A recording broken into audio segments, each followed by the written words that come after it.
It's been ages since Maruti Suzuki discontinued the Gypsy.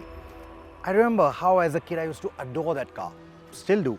But you see, with the big influx of soft-roaders which have plenty of creature comforts, the Gypsy didn't really find many takers in the last couple of decades. But now people are bitten by the adventure bug. Everyone seems to be lapping the Mahindra Thar as if they were prepping for a gold rush.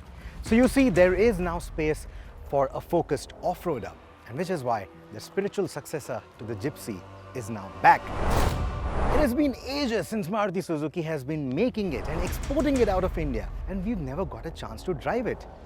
Finally, today is the day when the new Jimny is out here on the Indian roads and we are driving it. Take a look.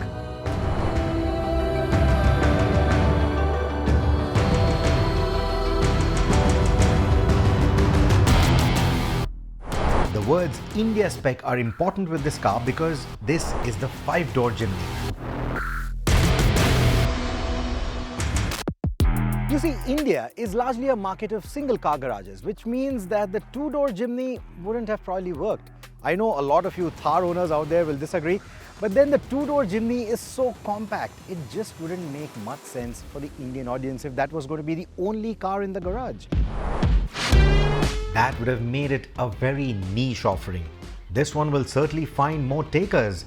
The 5-door configuration gives it a 340mm longer wheelbase than the 3-door, and a lot more boot space too. The boot space seems pretty shallow on paper, but honestly it's not too bad because you get this large squarish opening, which means that you can put 2 large suitcases. That shouldn't be a problem at all.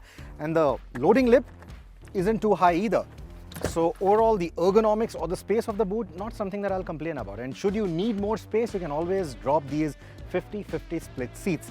Now, speaking of the seats, the rear door, it's not too wide. You can see that it's not too wide. However, because of the height of the car, ingress and egress isn't that big a problem. It doesn't feel as tight as a hatchback.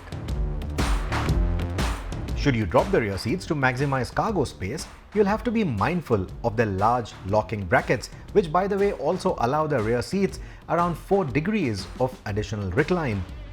The width of the cabin, however, is comparable to a Swift. So while you do get that recline, the cushioning is pretty flat. You get good lumbar support, but under thigh support could have been better. The seats could have been a little longer and there could have been a slightly more upright squab over here to give you better under thigh support, but unfortunately you do not get that. Also, because of the 50-50 split, you do not get a smaller center seat to keep a kid in. This place is only good enough for 2 adults. You also get 2 adjustable headrests and only 2 seat belts. So strictly 2 adults only. You do get ISOFIX style seat mounts though, so you can place a child seat over here comfortably. That shouldn't be a problem at all. Speaking of comfort, well, this is a kind of knee room I get when I put the front seat, the driver's seat, to my preference. And it's honestly not too bad. And even though the right rail and the left rail for the seats is at 2 different levels, the foot space is still quite good. Even the headroom, they've scooped it out a little bit, the headliner, so you get decent headroom as well. Visibility outside of the window is also quite good. However, the headrests at the front are quite large, the seats are nice and broad, so they make it quite comfortable for the front passengers, but at the same time, the air conditioning, the overall air circulation is not up to the mark. I think when they extended the wheelbase, when they made this 4-door or a 5-door configuration, they should have also added rear AC vents. That I think is a missed opportunity. They definitely should have done that. You also do not get any center armrest because of the 50-50 split, and even to get some space for your knickknacks, you have to resort to only these pockets.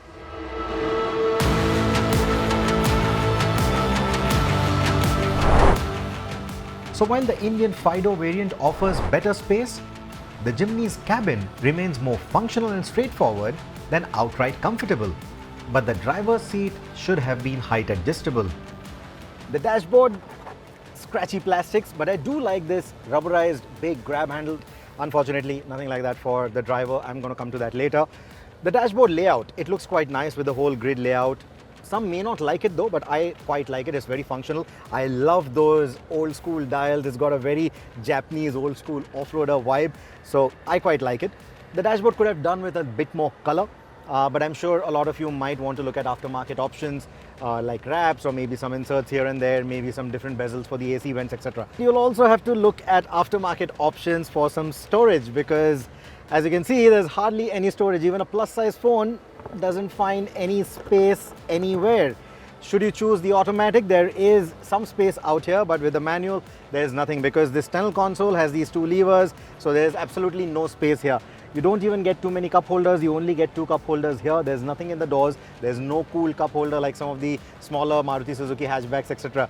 So yeah, in terms of the storage, in terms of utility spaces, not too much. Ergonomics are pretty decent, but this is clearly more function over form.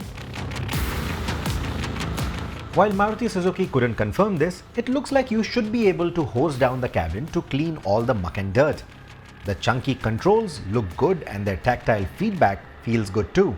The infotainment system isn't too basic. You get 2 touchscreen options with Android Auto and Apple CarPlay, and the top-end system gets connected technologies, voice commands and Archaime's tuned surround sound like some of the other Nexa cars. The audio quality honestly is pretty average.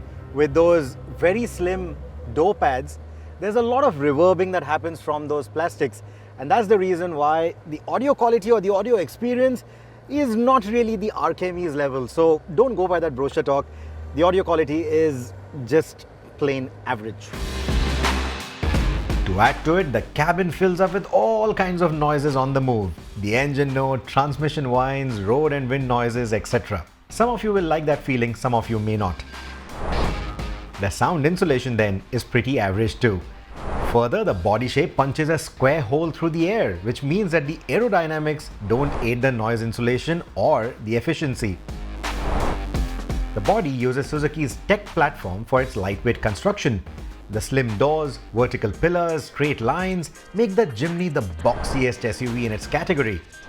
It doesn't look as imposing as the Thar or even the Gurkha for that matter, but it doesn't lack character either. It looks like the emoji of a G-Wagon or a Defender, and that's a big draw for the Jimny. Can it rule all terrains like these stalwarts though? So let us start off with what the Jimny is known for, but what most of its customers will not do, and that's going off-roading. And I'm not talking about pulling stunts like these. This car can do a lot more than that. We have this entire region to go check that out. So let me show you. And oh, please don't mind these clothes. I don't mind getting them dirty, because that's what the car's going to do now.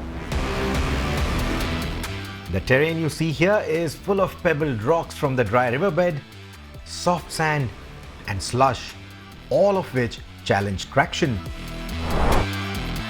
While the test courses included some steep ascents and descents, some axle twisting drops and plenty of river crossings too. Now you have seen vehicles tripoding, but letting 2 wheels on flat ground and dropping the other side down at a steep angle sure sounds and looks scary. But the Jimny handles that efficiently with its slim tires tiptoeing through the obstacles. Just check out those angles on the rear wheel and that front wheel. The suspension setup is beautiful. It's also got a multi-point linkage system. It's got a rigid front and rear axle as well. And that is what contributes towards making this vehicle so good off the road. We approached a 70-degree steep descent turning in, and the breakover angle, even for this longer 5-door Jimny, did not feel inadequate. And the fact that you can see both corners of the clamshell bonnet is a big plus. There's a hill descent control which limits the speed to 5 km an hour, which is perfect for tricky, rocky downhills. The wading depth isn't on par with some of the competition, but if you want to tread deeper waters, Suzuki will sell you a snorkel that replaces this panel, which by the way was inspired by the Gypsy.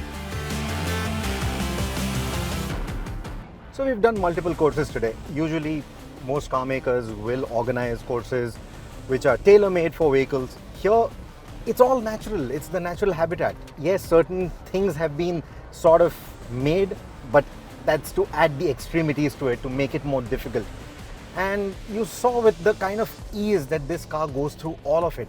And that's really the beauty of it. Because if you look at the spec sheet, Of course, there'll be a lot of areas where you may think, no, it's probably not up to the mark, it's not as powerful, it's not as torquey, the breakover angle or maybe the front approach angle, it may not be, up there with the competition. 210 millimeters of ground clearance may not be enough. The tires are too skinny. Believe me, just take all of that, throw it out of the window, because the car is surprisingly good at all of this stuff. It feels very easy. That's the more important bit. It feels very friendly. It feels very unintimidating. It feels very confidence inspiring, no matter what you're doing with it. Just wading through water or going down those steep descents. It's just so effortless, and that's the key word here, effortless. The mere 1.2-ton weight of the Jimny helps it trot over such terrain without bogging down, while the linear power delivery of the naturally aspirated engine ensures superb tractability. While off-road, the Jimny is proof that lots of power and torque aren't necessarily a good thing. Astonishingly, we could do most of the drills that you see here with the stock highway tires and in two-wheel drive mode, and it's only on the extremely steep or slippery stuff where four-wheel drive or even 4-low had to be summoned. What's also impressive is that most of these drills were done with the 4-speed automatic, so no matter which transmission you choose, going off the beaten path and even to some extreme trails will feel like a breeze in the Jimny. From an off-roading perspective, yes, I would have liked a few things to be a little different or better. For example, there are no grab handles for the driver anywhere, especially at those extreme angles. You feel that there should have been something. The steering is the only thing that you can hold on to, and maybe sometimes hold on to your dear life, because that is what it looks like. The steering wheel also comes from other Maruti Suzuki cars. It should have been a more off-road focused wheel with more pronounced grooves to latch onto when driving on loose surface that makes the steering go berserk. Apart from that, I would have also liked an adjustability for the height of the seat belt. Especially when going side to side, this thing just digs into your neck. It's too high for my liking. It should have been more adjustable, and that is something that's sorely missed on this. Otherwise, what I really like from this off-roading perspective is the kind of perspective that you get outside of the window, outside of the windscreen. The kind of visibility that it offers you is excellent. You always see the two corners of the bonnet, and that gives you a very clear judgment of where the front end of the car is. And despite this being a 5-door, despite this being a long wheelbase, you can easily get a judgment of where the rear end of the car is. Speaking of visibility, the chunky mirrors offer good visibility too, but don't get cameras. So no 360-degree camera aid for the Jimny, which is sorely missed. There is a reversing camera, which is mounted at a very awkward angle on the spare wheel. It has no dynamic guidelines, and the feed reminds me of the VHS tape era. I hope there is an upgrade available for that. So that boxy shape that we are talking about, the dimensions of the car, the proportions of the car, the geometry of each and everything in the car is actually quite good. Now let's see how it is back on the road.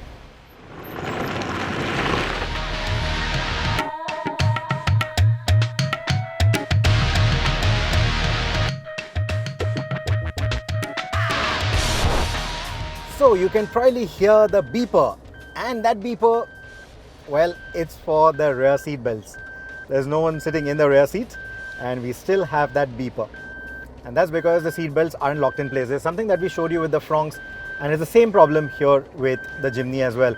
Even if no one's sitting in the back seat, you have to lock the seat belts for the beeper to go off. Otherwise, you have to keep driving with that for a few minutes, and then it eventually goes off after getting a little louder. The Jimny is powered by the familiar 1.5-litre 4-cylinder naturally aspirated petrol engine, but it is longitudinally mounted in the Jimny and runs a rear-wheel drive setup when in two-wheel drive mode.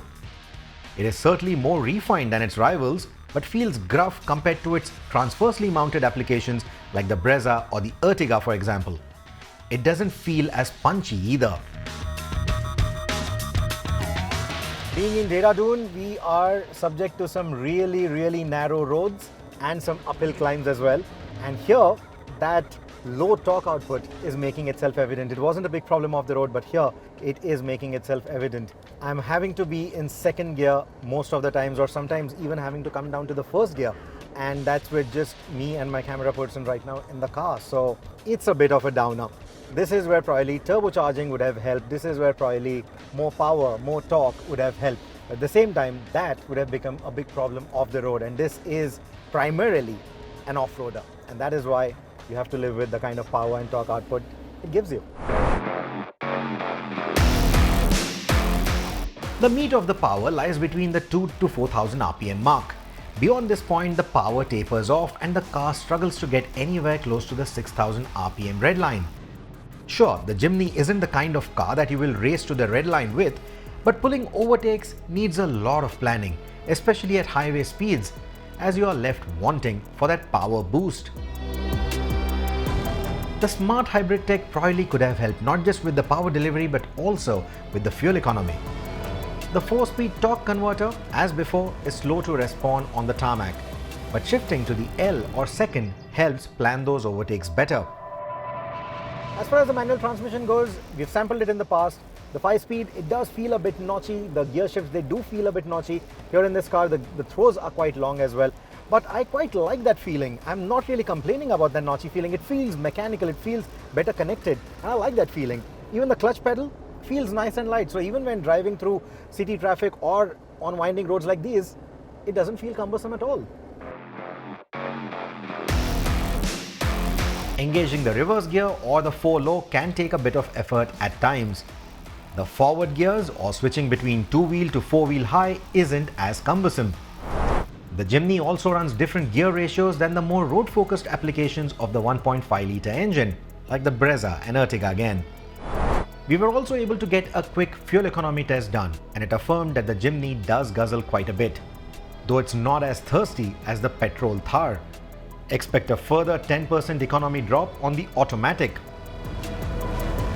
Even the steering of the Jimny needs getting used to because it uses a slower ball screw type steering gear instead of a rack and pinion type steering used on the other Maruti Suzuki cars. It's not the typical electric power steering that you get with most of the new Maruti Suzuki cars. So it doesn't have that overly light feeling to begin with. It does feel a little heavy. I quite like it. But it's also a little slow to respond to it. Something that you need to come to terms with, you need to get used to. This is an off-roader after all. It gives you very good feedback when you're off the road. But here around winding roads, the responses from the steering are a bit delayed, are a bit slow. And that is something that you need to factor in. The ride quality is exceptionally good, and potholes or tall speed breakers don't worry the Jimny much. So while the ride will never really get bone-jarring, the body-on-frame construction means that there is plenty of vertical movement or side-to-side movement over undulations or poor roads. But this car is also more enduring to such harsh conditions than any other Maruti Suzuki product right now. As you'd expect, the Jimny is not a cornering tool. Taking corners at slow speeds, maybe 40-50, not a problem at all. Despite its tall ride height and its slim tires and everything, you should be able to make the curve very easily without it feeling unnerving. But the moment the speeds rise, that is where the body roll, the vertical movement, it all starts making itself quite evident, and then things can get a bit hairy. The grip from those slim tires is not too bad, honestly. It's quite good for these HT tires. But at the same time, because of the body roll, there is a bit of that understeery nature that will be exposed, and that is what makes things a bit unnerving. Keep the speeds in check around the twisties and you should be just fine. Lane changes at triple-digit speeds is not a big deal at all. There you don't feel that body roll all that much. It's only around the winding roads where you have that much vertical movement, but on the straight roads while changing lanes, not too bad. The highway stability of the Jimny is not too bad. Speeds of about 100 kilometers an hour, not too bad at all. It doesn't feel unnerving driving at this speed. Even braking at this speed, not a problem at all. But yes, the brakes do have a bit of a spongy feel to them. They don't feel as bitey, and that's expected on an off-road vehicle like this. The brake modulation is pretty easy because of that, and that's a very good feeling. But yes, you again, like the steering, even the brakes feel a little slow, so you have to factor that in if you're going to be driving at triple-digit speeds. So the brakes can sometimes need a firm push of the pedal. On the highway, the Jimny's happy zone is between 100 to 130 kilometers an hour, beyond which the cabin becomes noisy and the brakes feel unnerving because of the pronounced dive from the soft suspension. So it's a decent highway cruiser if you stick to the Indian speed limits. But if you seek speed and power, the Jimny isn't designed for it. Summing this up is pretty simple. If you're looking for creature comforts, if you're looking for a comfortable ride, if you're looking for an urban cruiser of sorts, you're better off with something like the Brezza, not the Jimny. But if you are willing to accept this as an off-roader first, which it is, and then willing to start looking at the niceties that it offers even on the road, then you might see plenty of value in what the Jimny offers. Think of it as something like the Hero Expulse, if you've ridden it, with the kind of electronics that a KTM 390 Adventure offers for that matter. That essentially means that what you're getting is a very comfortable, easygoing, friendly off-roader, but with all the necessary essentials that you want in 2023. And that, if you look at it that way, then this package makes a lot of sense. Let me know, what do you think? Like adventure vehicles of all kinds, the Jimny also enjoys big aftermarket support that can enhance the car's appearance, comforts, capabilities, and scope.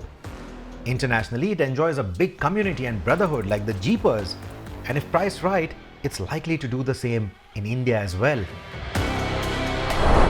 Most of you often say what's being marketed as SUVs aren't really SUVs, they're crossovers. Well, here's one car that's a true blue SUV then.